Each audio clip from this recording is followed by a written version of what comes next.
वीरेंद्र कंवर जी को विधानसभा में देना।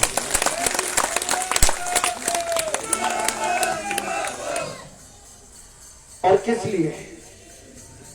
मित्रों, ये वो विधानसभा क्षेत्र है जिसने बताया है प्रदेश को कि नेतृत्व कैसे खड़ा होता है। आपने एक ईमानदार कार्यकर्ता को एक बार नहीं 4 बार विधायक बनाया। आपने वो ताकत दी कि जब भारतीय जनता पार्टी की सरकार बनी तो एक विभाग नहीं 4 विभागों के मंत्री वीरेंद्र कंवर जी को बनाया गया। मेरे भाई मित्रों, आजकल तो कोई अगर एक बार का विधायक बन जाए उसके पांव भी जमीन पर नहीं लगते, वो भी हवा में ही चलता है। लेकिन वीरेंद्र कंवर जी इतने सरल सौम्य स्वभाव के हैं कि समर्पित भी अपने विधानसभा क्षेत्र के लिए है और 4 विभागों में भी पूरे प्रदेश में सबसे सफल मंत्रियों में से एक वीरेंद्र कंवर जी का नाम आता है मेरे भाइयों का। लेकिन इसका श्रेय किसको जाता है?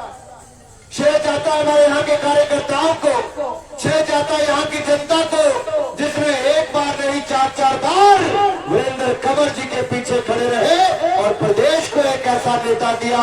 आज पूरे प्रदेश और देश में नाम होता है तो कुटलैहड़ विधानसभा क्षेत्र का होता है मेरे भाइयों। ये सौभाग्य आपको मिला और मैं तो देख रहा था जिस पंचायत में जाओ नए नए काम वीरेंद्र कंवर जी ने करवाए। भाई भूपेंद्र जी इसको तो आदर्श पंचायत के रूप में भी, आदर्श गांव के रूप में भी हमने चुना है और इस पूरे गांव की रूपरेखा, इसको सौंदर्यकरण करने का काम भी हम इकट्ठे मिलकर करेंगे तो हमारा गांव ऐसे दिखे। मैं आपसे एक निवेदन करने आया। मैं कई बार देखता हूं कि आज से 5 साल पहले क्या था। आज से 5 साल पहले अगर आप देश में देखें तो देश के करोड़ों गरीब झोंपड़ियों में रहते थे, अंधेरे में रहते थे, बिन पानी के रहते थे, शौच करने के लिए भी खुले में 4-4, 5-5 किलोमीटर दूर जाते थे। मोदी जी की सरकार आई, ये डबल इंजन की सरकार ने, जहां प्रदेश में तो देश में मोदी जी की सरकार ने 3 करोड़ पक्के मकान बनाकर दे दिए, 12 करोड़ शौचालय बनाकर दे दिए, हर गांव को हर घर को बिजली दे दी, हर गांव को हर घर को बिजली दे दी और 5 लाख का इलाज मुफ्त में देने की सुविधा दे दी। हर घर को नल से जल देने का काम किया। हर बहन को रसोई गैस का सिलेंडर और चूल्हा देने का काम भारतीय जनता पार्टी की सरकार ने किया। गरीब और अमीर में खाई कम हो। अमीर के घर में लाइट भी होती थी, पानी भी होता था, शौचालय भी होता था, रसोई गैस का सिलेंडर भी होता था, एलईडी का बल्ब भी होता था, पक्का मकान भी होता था। गरीब के पास नहीं होता था। आज गरीब के पास भी सब कुछ है। चाहे 2 ही कमरों का मकान होगा लेकिन पक्की छत है, चाहे 2 ही बल्ब या 4 ही बल्ब घर में होंगे लेकिन बिजली है, एक ही शौचालय होगा तो है, रसोई गैस का सिलेंडर भी है और 5 लाख के इलाज की सुविधा भी है। जमीन नहीं बेचनी पड़ती, अपना कार्ड दिखाता आयुष्मान भारत का और 5 लाख का इलाज मोदी सरकार करवा कर देती है मेरे भाइयों का। पूरी दुनिया के सामने संकट आया कोविड-19 का। इस महामारी के समय एक समय तो ऐसा है मेरे भाइयों, हम अपनी पंचायत अपने गांव में अगर कोई बद्दी से भी काम करता बच्चा वापस आता तो कहते पंचायत का हटा दी, स्कूल डरा दी, घर से नहीं लेके आना। था कि नहीं था? मास्क पहन के रखते थे, दूरी बनाकर रखते थे। महामारी की मार इतनी थी कि दुनिया भर के देशों में लाशें साल साल पड़ी रही, कोई दफनाने नहीं गया। लेकिन हिंदुस्तान में मोदी जी जैसा प्रधानमंत्री मिला तो एक नहीं 2 वैक्सीन बनाई और 200 करोड़ से ज्यादा वैक्सीन बिल्कुल मुफ्त में लगाने का काम किया। तो नरेंद्र मोदी जी की सरकार ने महामारी से भी बचाया और भूखमरी से भी बचाया। जो जरूरतमंद थे, गरीब थे, उनको 5-5 किलो अनाज 28 महीने यानी कि 2.5 साल तक देने का काम नरेंद्र मोदी की सरकार ने पूरे देश भर में किया है। ये क्यों हुआ? क्योंकि गरीब मां का बेटा आज देश का प्रधानमंत्री बना, गरीब के दुख दर्द को समझ पाया, तब जाके गरीबों का उत्थान कर पाया। आज हिमाचल प्रदेश में हमारी सरकार है, जयराम जी ने भी 60 साल से ज्यादा की उम्र वालों को पेंशन लगाने का काम कर दिया, बिजली के बिल की टेंशन दूर कर दी, पानी के टेंशन दूर कर दी, पानी के बिल की टेंशन दूर कर दी और पानी की सप्लाई घर को नल से जल देने का काम किया। ये भी डबल इंजन की सरकार ने हिमाचल प्रदेश में किया। हमने सड़कों का जाल बिछाया, स्वास्थ्य केंद्र बनाए, शिक्षा के केंद्र बनाए और नई नई परियोजनाएं लेकर आए। कोई बड़ी बीमारी हो जाए, इलाज कराने कहां जाते थे? पीजीआई चंडीगढ़ जाते थे, नहीं जाते थे? या एम्स दिल्ली जाना पड़ता था, किसी को जालंधर जाना पड़ता था। अब मित्रों, अगले 2 साल के अंदर हमारे यहां से चंद किलोमीटर दूर पीजीआई सैटेलाइट केंद्र 400 करोड़ रुपए की लागत से ऊना में बनने वाला है। यहां से दूसरी तरफ हमीरपुर में मेडिकल कॉलेज 350 करोड़ रुपए की लागत से बन चुका, लगभग उद्घाटन होने के लिए तैयार खड़ा। एम्स अस्पताल दिल्ली में होता था एक 1470 करोड़ रुपए का, बिलासपुर में 750 बिस्तर का एम्स अस्पताल बना दिया, 18 स्पेशलिटी 18 सुपर स्पेशलिटी की सुविधाएं दे दी। और यही नहीं, 100 सीट का मेडिकल कॉलेज, 60 सीट का नर्सिंग कॉलेज बिलासपुर में और 100 सीट का मेडिकल कॉलेज हमीरपुर में दे दिया।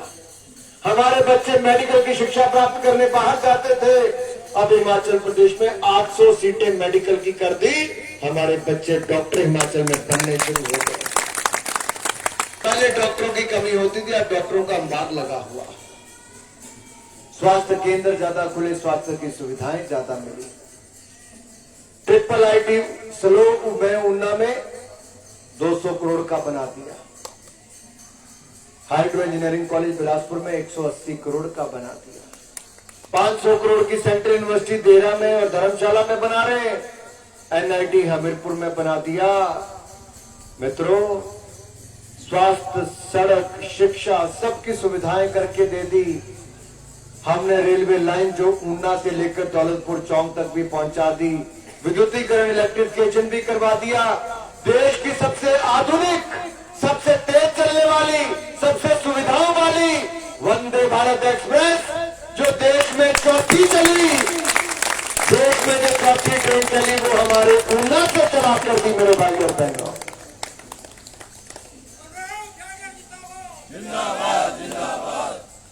भाई और बहनों, देश में पहली चली बनारस से, एक चली अहमदाबाद से मुंबई।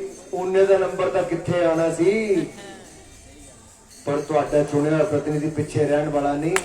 जिथे ट्रेन को जाती आज हम सिंगापुर से कर देंगे, ऊने आना तो कितना आना? जसवीर ने अमेरिका तो आना होगा तो कितना आएगा? हूं वंदे भारत नहीं आना, आना तो जहाज ही है दिल्ली, पर दिल्ली तो बाद ट्रेन से ही आना वंदे भारत एक्सप्रेस। कितनी देर में? अबू ने ठीक है, अभी 4 घंटे 40 मिनट में दिल्ली से ऊना पहुंच जाएंगे। क्या रफ्तार है! और उस गाड़ी में यहां से बैठते हैं तो चंडीगढ़ 1 घंटा 40-45 मिनट में पहुंच जाते हैं। आपको आते जूस देते हैं, खाना खिलाते, नाश्ता देते हैं। जब तक चाय का नंबर आता है तब तक चंडीगढ़ आ जाता है। वहां से 15-20 मिनट की दूरी पे आपका अंबाला आ जाता है। 2 घंटे बाद आपका दिल्ली आ जाता है। आप कल्पना करो, ये सुविधाएं कहां सोची थी जी? ये आपने मुझे सेवा करने का अवसर दिया तो नरेंद्र मोदी जी को ऊना में बुलाकर हरी झंडी दिलाकर वंदे भारत एक्सप्रेस आपको समर्पित करने का काम भी किया। ये देश के प्रधानमंत्री स्वयं ऊना आए, इससे बड़ी बात क्या होगी जी?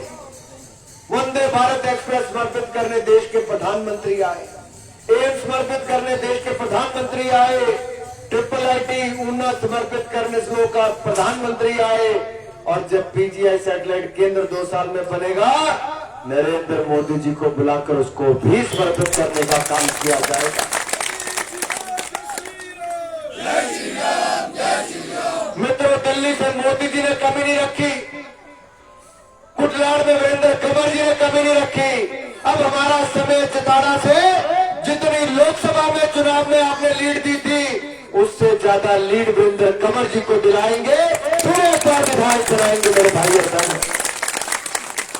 अगर आप सबने मिलकर चौथी बार कंवर जी को विधायक बनाए तो 4 विभाग मिले थे, 5वीं बार विधायक बनाओ तो ना जाने क्या मिलने वाला है मेरे भाई और बहनों।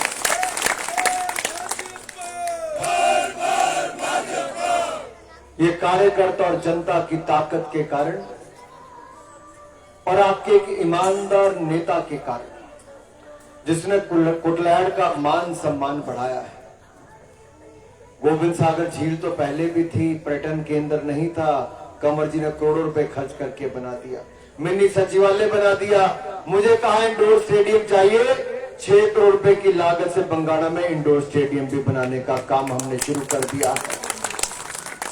केंद्रीय विद्यालय पूरे जिला ऊना में केंद्रीय विद्यालय बंगाणा में दे दिया। अब उसके भव्य भवन के लिए लगभग 40-50 करोड़ रुपए का खर्चा आएगा, वो भी मंजूर करवा दिया है मेरे भाई और बहन। एक के बाद दूसरी बड़ी परियोजनाएं करने का काम किया। ये विकास की रफ्तार जो कंवर जी ने शुरू की है, जो डबल इंजन की सरकार ने की है, हम सबको मिलकर इसको आगे बढ़ाना है। जन जन तक विकास को पहुंचाना है, गांव गांव तक विकास को पहुंचाना है और इसी रफ्तार से आगे लेकर जाना है।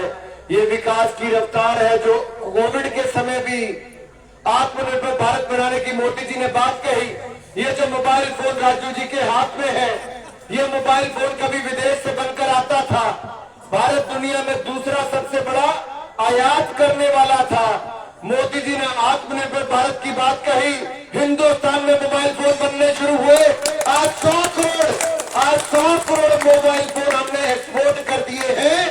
आज हम दुनिया से मंगवाते नहीं, दुनिया का दूसरा सबसे बड़ा निर्माता मोबाइल फोन का हिंदुस्तान बन गया है मेरे भाइयों बहनों।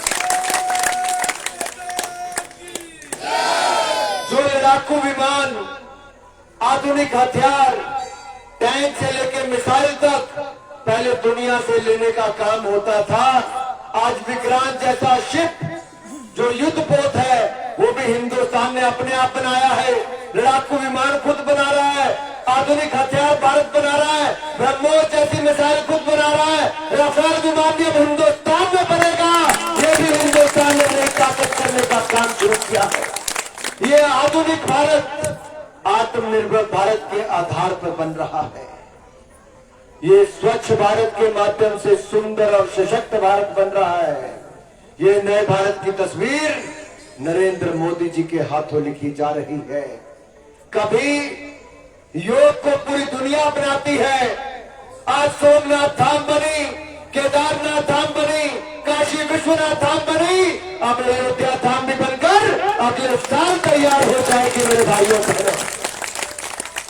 ये हमारे गौरवशाली इतिहास, ये हमारे गौरवशाली इतिहास को बचाने और संवारने का काम किया है। ये केवल मंदिर बनाने का काम नहीं, उन स्थानों पर फ्लाईओवर बने, पुल बने, सड़कें बनी, रेलवे स्टेशन बने, हवाई अड्डे बने, जिससे वहां पर पर्यटक ज्यादा आए, वहां की स्थानीय अर्थव्यवस्था को ताकत बनी। जितने पर्यटक आते थे काशी विश्वनाथ में, आज उससे 10 गुना ज्यादा आते हैं। जितने सोमनाथ में आते थे उससे 6 गुना ज्यादा आते हैं। केदारनाथ में जितने आते हैं उससे 7 गुना ज्यादा आते हैं। अयोध्या धाम में तो अगले साल से पूरा देश कतार लगाकर खड़ा होगा, जय श्री राम कर रहा होगा मेरे भाइयों का। मैं आपसे यही कहना चाहता हूं, ये सांस्कृतिक धरोहर को तो बचाया ही, नई अर्थव्यवस्था के आयाम स्थापित किए। मंदिर के आसपास जो दुकानें हैं, चाय वाली, भोजन वाली, होटल है, ढाबा है, रिक्शे वाला है, स्कूटर वाला है, अस्पताल है या हवाई जहाज वाला है, सबको ही आय का साधन मिला है।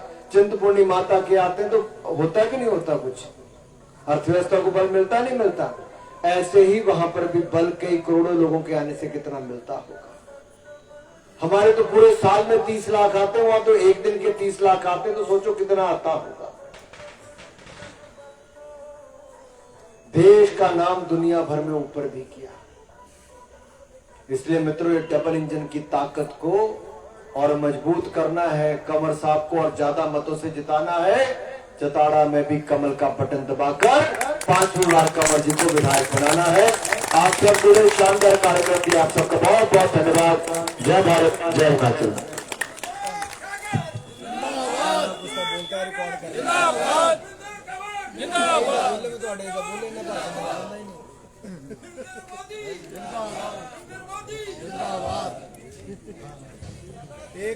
एक मैं आपके ध्यान में लाना चाहता हूँ भाइयों बहनों, सुने आजकल एक फॉर्म पर आंदा भी रिवाज चल रहा है। कांग्रेस ने एक फॉर्म भरवाया था कब? कांग्रेस ने एक फॉर्म भरवाया था कब?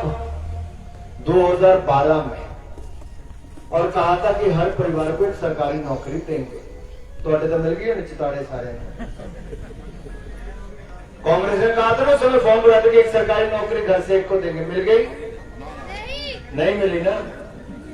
इन्होंने फॉर्म भरवाया था पंजाब में कि कर्जा माफ करेंगे, कर दिया? नहीं किया किसानों का।